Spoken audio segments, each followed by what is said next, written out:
Hivi wewe mwanaume, una moyo gani wewe? Kwa nini unasema hivyo mke wangu? Una maana gani? Hivi unajua unanichosha sana mimi wewe. Kivipi? Kusafiri kidogo tu umetumia kama fimbo ya kunichapia mimi.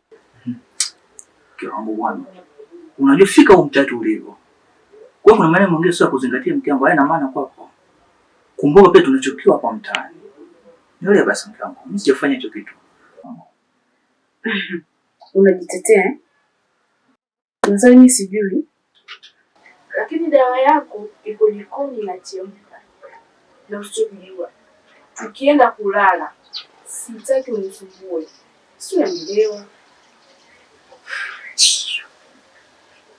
Lakini mke wangu, hivyo nakukosea.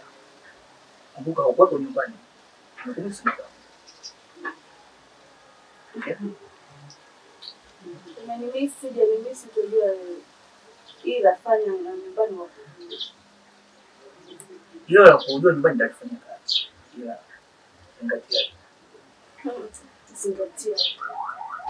Utajua mimi simchoshe mimi.